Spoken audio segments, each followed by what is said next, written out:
Olá, pessoal. Meu nome é Milena Lívia Freitas, da turma 274, e agora eu vou apresentar a minha prática de ensino, que vai abordar o tema o dinheiro e a matemática, e também porcentagem. Então, vamos lá. Para chegar na forma que conhecemos hoje, o dinheiro passou por muitas transformações. E por volta de 3 milênios atrás, antes da existência do dinheiro, deu-se início a uma prática chamada escambo, que era a troca de mercadorias ou serviços. Por exemplo, se em uma determinada aldeia o pescador tivesse grande quantidade de peixe, ele procurava o agricultor para que pudesse fazer a troca e assim variar sua dieta. Mas com a prática crescente do escambo, surgiu uma disparidade de preço de cada produto, tornando assim necessário o nascimento do dinheiro. O dinheiro provavelmente surgiu na China e na Mesopotâmia simultaneamente, por volta de 1000 a.C. A partir daí, ele se tornou peça-chave de todas as sociedades. Na Mesopotâmia, era utilizado o shekel, ou shekel, para definir tanto peso como quantidade de alguma matéria, conceito semelhante ao da libra britânica. Já na China, eram utilizados ferramentas e armas a partir de 1000 a.C., na mesma época do surgimento na Mesopotâmia. Em seguida, os chineses viram que as armas e ferramentas ficariam muito pesadas para transportar. Então, eles tiveram a ideia de usar réplicas de armas em miniaturas feitas de bronze, pois seriam mais fáceis para o transporte. Veja que nessa imagem a gente tem as espadinhas, como eles chamavam, e em uma das suas pontas temos uma pequena circunferência, que era para passar um cordão para que pudesse ser melhor transportado. Mas essa prática não era tão viável para eles. Assim, em 600 a.C., surgiu o dinheiro quase redondo, ou seja, a moeda, na Lídia. A Lídia atualmente é o oeste da Turquia. Essa moeda da Lídia era chamada de electrum e era feita de ouro ou prata. Nela era cunhada em suas faces aspecto dos locais ou até mesmo a face de seu rei. Seu valor era dado pelo peso de cada moeda. Com o dinheiro surgiu o empréstimo. Quem tinha dinheiro poderia emprestar a quem precisasse por um período determinado de tempo, devendo pagar o valor mais um valor adicional pelo tempo. Esse valor adicional é os juros. Há registro de juros antes do dinheiro, por volta de 2000 a.C., com um empréstimo de sementes para agricultores. E na safra seguinte, deveria devolver a mesma quantidade, mais algumas sementes adicionais. Cada lugar tinha seu dinheiro. E em viagens, era necessário trocar a moeda de um lugar pela moeda de outro lugar. Essa troca era feita por cambistas. Essa prática era conhecida como câmbio. E os cambistas cobravam uma pequena taxa para cada transação. Assim, os cambistas juntaram uma grande quantia em dinheiro. Depois de um tempo, passaram a guardar dinheiro das pessoas, devolvendo quando pedissem. Com esse dinheiro, os cambistas emprestavam, cobrando uma pequena taxa adicional. Esses cambistas se localizavam nos mercados, sentados em bancos. Daí vem o nome banqueiro. Essa era o primeiro conceito de banco. E ao passar do tempo, os bancos evoluíram e viraram grandes instituições milionárias. Se uma dívida não era paga na data determinada, os juros continuavam sobre um valor aumentado. Esses juros é chamado de juros compostos, ou, como os antigos costumavam chamar, de juros sobre juros, uma prática feita até hoje. Então, agora a gente vai entrar na parte de porcentagem. Em nosso cotidiano, é comum vermos notícias assim. Black Friday, 70%, ou mais de 50% dos alunos de 14 a 17 anos não sabem português e matemática. Então, a gente vê que a porcentagem está no nosso dia a dia. Então, vamos ver o conceito de porcentagem. Porcentagem é a fração de uma quantidade ou grandeza em relação à outra, avaliada sempre sobre a centena. Então, vamos entender melhor agora com os exemplos. Então, eu vou mostrar aqui 4 formas diferentes de resolver uma mesma porcentagem. Eu peguei aqui 30% de R$40. Então, no primeiro exemplo, eu vou pegar esses 30% e vou transformar ele em uma fração. Como a gente viu no conceito, a gente sempre vai relacionar a porcentagem com a centena.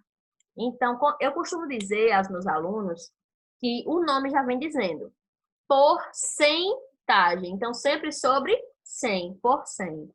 Então, ficamos aqui com 30 sobre 100. O de vira um vezes e a gente traz o 40. Como a professora Kalina diria, só os espertos vão ver que a gente vai completar com denominador 1 essa fração. Então, completando essa fração, a gente vai ficar com a multiplicação de duas frações. Resolvemos a multiplicação dessas duas frações assim: numerador por numerador e denominador por denominador. 30 vezes 40 vai dar 1.200. E 100 vezes 1 vai dar 100. Ficamos com a divisão. Efetuando essa divisão ou simplificando 2 zeros de cima com 2 zeros de baixo, a gente vai ficar 12 dividido por 1, que é igual a 12. Então, no segundo exemplo, eu vou pegar esses 30% e eu vou fracionar eles em 3 parcelas de 10%. Para que isso? Veja que 10% de um número é mais fácil de visualizar. 10% de qualquer número é muito fácil de visualizar. 10% de 40 vai ser o 4. Então, a gente vai ficar aqui com 4 mais 4 mais 4, que é os 10%, mais 10%, mais 10%. Efetuando essa soma, a gente vai ficar com 12. No terceiro exemplo, eu vou pegar esses 30% e eu vou transformar ele em número decimal. Para transformar ele em número decimal, a gente vai, como a gente sempre relaciona a porcentagem com a centena, e a centena tem 2 zeros, a gente vai pegar a vírgula e andar justamente 2 casas para a esquerda. Então, vamos ficar com 0,30. O de vira um vezes e a gente traz o 40. Então, 0,30 vezes 40 vai dar 12. E a quarta e última vai ser a queridinha de muitos por aí, que é a regra de 3. Sempre é bom lembrar que para montar uma regra de 3, a gente tem que usar porcentagem abaixo de porcentagem, unidade abaixo de unidade. Então, se desse lado a gente tem porcentagem, aqui embaixo a gente vai ter que ter porcentagem também. Então, fica assim: se 100% é R$40, 30% vai ser X, que é justamente o que a gente quer saber. Fazendo meio pelos extremos, a gente vai ficar com 100 vezes X, ou 100x, que vai ser igual a 30 vezes 40, que dá 1.200. Como a gente quer saber o valor de X, a gente quer deixar o X sozinho desse lado da igualdade. Então, a gente vai pegar esse 100, que está acompanhando ele, e jogar para o outro lado. Se ele está nesse lado multiplicando, ele vai passar dividindo. Vai ficar exatamente assim: X é igual a 1.200 sobre 100. Efetuando essa divisão ou simplificando 2 zeros de cima com 2 zeros de baixo, a gente vai ficar com 12 dividido por 1, que é igual a 12. Então, veja essas 4 formas de resolver uma mesma porcentagem e todas elas são válidas, porque deu o mesmo resultado. Agora eu vou mostrar, vou resolver alguns exercícios para o melhor entendimento da matéria. Então, aqui na questão 1, a gente tem que um apartamento foi vendido por R$120 mil. Sabe-se que a taxa de corretagem é de 6%. Então, ele pergunta qual foi a importância recebida pelo corretor. Então, a gente tem aqui 6% de 120 mil. Então, sempre fazendo a relação com a centena, sempre por 100, a gente vai pegar essa porcentagem, transformar em fração, botando sobre 100, o DI vira um vezes e a gente traz os 120 mil para cá. Completando essa fração com o denominador 1, que é o denominador neutro da fração, então tanto faz ele estar como ele não está, a gente fica com a multiplicação de duas frações, que resolve numerador por numerador, denominador por denominador. Então, 6 vezes 120 mil dá 720 mil. E 100 vezes 1, que dá 100. Resolvendo essa divisão, ou simplificando 2 zeros de cima com 2 zeros de baixo, a gente vai ficar com 7.200 dividido por 1, que é o próprio 7.200. Então, a gente tem que a importância recebida pelo corretor foi de R$ 7.200. Na questão 2, diz assim: numa grande magazine, o preço de um eletrodoméstico é de R$ 90. E para pagamento à vista, é oferecido um desconto de 15%. Qual é o preço à vista do produto? Então, a gente tem aqui 15% de 90. Sempre relacionando com a centena, a gente vai pegar essa porcentagem, transformar em uma fração. Então, 15 por 100. O DI vira o vezes e a gente carrega o 90 para cá. Completando com o denominador 1, a gente vai ficar com multiplicação de duas frações, que resolve numerador vezes numerador, denominador vezes denominador. 15 vezes 90, 1.350. E 100 vezes 1, 100.